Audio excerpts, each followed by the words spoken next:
Hey everybody, Eric Dorward here with the Spartan Rocketry Club, and we are continuing today with our build of the Estes Pro Series. So this is mid-power doorknob, which is a scale model, and it is well, it was a sounding rocket used for nuclear testing. So that's interesting enough. I have done half of the fins right now, but frankly I need a break because that's really annoying work. So the next bit I'm going to do is I am going to get to work on the exciting part that is the motor mount. So this is a 29 millimeter motor mount. This is the motor mount tube. First thing we need to do is get these rings out. If you really want to, you can cut out with the hobby knife, but I generally find that's not really worth the time. They usually punch out easily enough without any particular trouble. Although do be careful, be gentle. Just push where the burr is, and usually that's enough to get these things out nice and smoothly. You can twist a little bit too if necessary. You may decide you want to sand where that burr is as well. I generally haven't found that to be necessary, but every once in a while you get a particularly nasty one or one that didn't come out cleanly, and you know, it just seems like a good idea. Alright, so we've got two centering rings that are plain and one that has little notches in it. The one that has little notches in it is going to go in the middle, and the notch in the fin is going to interface like this. That means we need to be very careful about assembling this. It's got to be done just so, otherwise when we put the pieces together they're not going to line up, and the entire purpose of this, well, it's not going to happen. So I have the fins, the ones I've done and the ones I haven't, ready to go to help make sure that I do this right. Okay, so the first step that we need to do is, aside from that, is to find this piece right here. This is a really snug fit for the time being. So the instructions suggest that we get the nose cone. So I need the nose cone. Nose cone's huge, so I have it fairly far out of the way. Alright, so, and we're going to just push this on here, and kind of twist it a little bit, I guess. And this should, in theory, either loosen this up or spread it out a little bit. I don't entirely know, but that's the general idea. Hopefully I'm not going to like scratch up the nose cone in the process. It seems alright. And then, if I've done a decent job of this, it should be easier to get over the body, or the motor mount tube, which it's not yet, so let's try that again. Just do a little bit more to loosen things up. Just kind of push it farther down onto the nose cone here. We're just using the nose cone to kind of pry it apart. Alright, hopefully that'll be better. I don't know why this is necessary for this particular, well, for some of these, it just seems like it's absolutely necessary. Like the blocks here just aren't quite the right size. And it's still not the right size, and I'm concerned that I'm going to end up chewing this part up. So let's try it again. I'm just going to try pushing one direction this time. So maybe if I have it spread out on one face more than the other, that'll be good. Give it a try.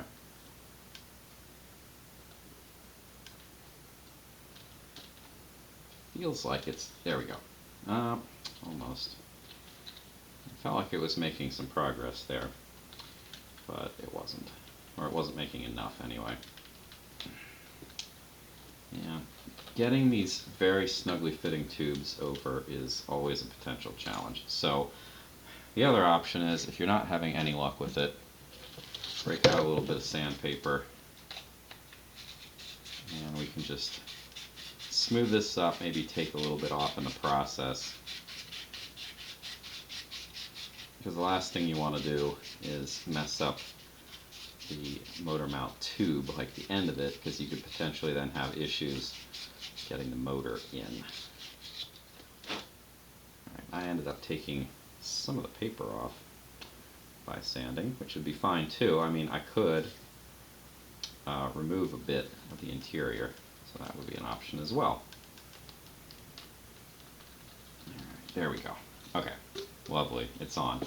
The bad news is I have to take this off later, so kind of a bummer.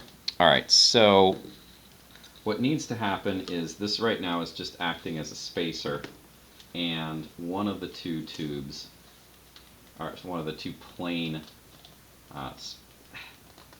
geez, one of these two guys needs to go all the way down, and the green thing again is just leaving the appropriate amount of space, and it's also making sure that this is perpendicular to the tube. So here's what I'm going to do. I've discussed how exactly I want to do this with regard to glue. I do want to be able to fly this with potentially with a composite motor that's going to put out more force than just a standard Estes gunpowder motor. So I'm going to reinforce this with epoxy, but not immediately. So at least for the time being, I am going to follow the instructions as written and use some wood glue. So right now, the instructions say that I'm going to apply glue to the back side of this right here. So essentially, I mean, I haven't put any glue down to date, so this is the only glue that's going to be holding it, which, let's face it, that is kind of troubling. You would think that you would want more than just a wee bit of wood glue holding the motor mount in place, and at least I do, so I'm going to use more eventually. So I'm just going to smooth this out. I'm making a bit of a fillet, which is nice too. Alright, so the instructions then say when glue is dry enough, I want to remove D. Well, I don't know how dry it would really need to be. All I need to do is like not bump the tube when I take it off. So can I do that? Yes. Boom. Alright. My gut tells me I want to put some glue on the outside here too, but I think what I'm going to do is end up going over a bunch of this with epoxy, so probably don't need to do that. What I do need to be aware of though is that this back end, the motor retention system is going to go on there instead. So there's not a lot of room there. I mean, you can see there's a bit of a crack, so I can definitely get some glue or epoxy in there, but not much. That's fine. Alright. The next part's going to be a little bit tricky, frankly, because I need to use... I don't want to bump this. I don't want this going anywhere. So in theory, I should probably wait right here, and I might actually cut this video a little bit short, but do some other stuff anyway, and let this dry. But for the time being, I'm at least going to put the next centering ring onto the tube, like so. And the downside of that green ring being on there in the first place was this got a little bit chewed up, which is going to make my life a little bit harder to get the other centering rings on, which is annoying, but what are you going to do? So on this goes. I'm going to be very careful here so that I don't bump that bottom one, because that bottom one actually matters. Eventually this is going to go in like so, so I'm going to push it down to where that crack is, but I am not going to worry about that right now. I need to reapply this thing. This is going to be a permanent resident right behind C. That would be this ring here. That's fine. Well, yeah, that's fine. It's just going to, I don't know. I mean, half the time these things are supposed to hold engine hooks in place, but that's clearly not what's going to happen here. This is just, I don't know what the purpose of this is, honestly. Probably, at least in part, it's supposed to make sure that I get everything perpendicular and, my goodness, nice and aligned. Boy, that's, ugh. Well, wow, that is pretty seriously stuck right now. That could be a problem, because this isn't like the end, well, I don't want it there. That's not where it goes. And I do need to get one more ring on, but it goes at the end, so annoying. Yeah. Okay, well, let's give it a twist and see if I can push it at all. I guess the other option is I could move this down and maybe that could... Yeah, there it goes. So, ending up kind of deforming this as I'm moving it around, which isn't great. So let's move it a little bit more carefully next time. Alright, now that this is going a little bit more freely, I'm gonna keep twisting it. Twisting it seemed to work just fine. So let's keep doing that. Now that it's down far enough. My goodness. This thing is not a friendly little green tube. It doesn't really like... it seems to like one direction. Not cooperative. Here's what I'm going to do. I'm going to use the final ring to encourage the green ring down to where I want it to go. Okay. Now, again, I really do not want to bump this, because it's where it should be. So, I need to move the middle ring down a wee bit. I'm going to scoot this up so I have room to work. I'm going to just ever so carefully adjust this down. And right now I'm only using one fin, but I'm gonna try to put as many as possible in here for a variety of reasons. But in case I have, not evenly, if this isn't perfectly perpendicular in all the directions, I'll be able to tell with multiple fins. Okay, so right now this looks pretty good. I've got it in the glue, which is kind of annoying. But that's not ultimately a problem. I'm going to put a couple other fins in here quickly just to check my alignment and my spacing. Again, this is not going to be a permanent feature, so if they fall out as I'm rotating them around, it's not really a problem, although it is mildly annoying. There's the other one. There's the other one. Okay, so that looks fine. I'm going to remove the fins, because I don't really need them to get gluey. And I'm going to now use the top fin again to carefully push the green ring down and center it. Okay. And then this is going to come back up because I'm going to glue that in place. Alright. One last check before I move on. That looks pretty good. I don't know if this bent a little bit, because it's not quite, it doesn't look like it's quite perpendicular, and this kind of thing does happen. I mean, it's only cardstock. But I do have some play, because the gap here is wider than the cardstock as well. So, yeah, this should be pretty good. But again, yeah, it looks like this whole thing is warped up a little bit. So I'm going to try to bend it down.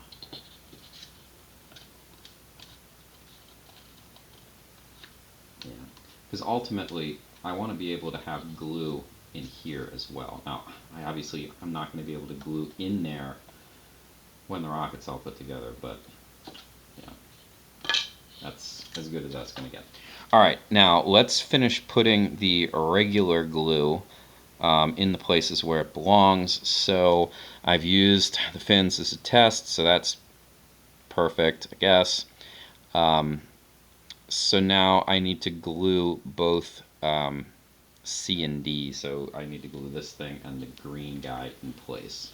So I'm going to clear out my glue here a little bit. It's a little slow flowing to begin with.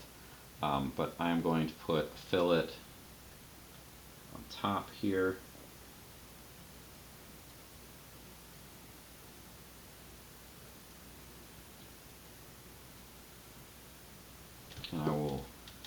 adjust that in momentarily. And then the next one is supposed to go right against the green, I guess, like so. I mean, honestly, wood glue is stronger than you might think it is, but I have a hard time believing that this is going to take much in the way of abuse at all, because typically when we glue one of these things together, the glue is in between the body, or the motor mount tube and the centering ring. Well, this is only next to it, so I would think that it's weaker than a lot of the typical construction that I would do.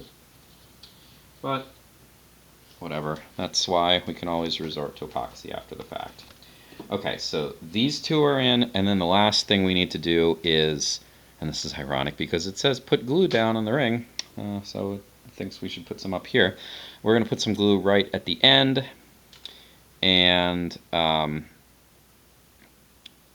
yeah, it looks like it wants ever so slightly the tiniest bit of space, of not quite flush, which makes it slightly harder to do, but yeah, it's fine. But anyway, I'm going to put some glue down near the end of the motor mount tube, and then I'll slide the ring down into place, and then let's get rid of this. Don't really need the newsprint for the sanding. I usually keep it out for. Alright, so I think the idea here is that we should have a fillet on both sides of this. So I'm going to leave just the slightest, let's go down a little bit more. I'm going to leave just a little tiny bit, just enough of kind of a lip, so that I can have a fillet in addition to the glue underneath. And that should be fine. And now, of course, last but not least, at least for this segment, I'm going to put a fillet here as well. Now, I'm going to let all this dry, and at some point, probably next video, don't really entirely know my sequencing, I guess, at this point, I'm going to break out the epoxy, and I'm going to put some extra fillet in place. Because again, I don't fully trust this. I don't really think that this is going to be strong enough for everything that I want it to do. Alright, last thing I need to do is check. These should be perfectly perpendicular because I used this green ring. This one, not so much because I didn't. I'm just going to kind of like roll it like it's like an axle and see if it, just keep my eye on it and see if it's warping as I spin it. And it's not, actually, so it's pretty good. Alright, definitely needs to dry, and then we'll reinforce it. Alright, so thanks for watching. That was, I don't know, some minor frustrations in there, but nothing too bad. Alright, I will see you in the next video. See you then.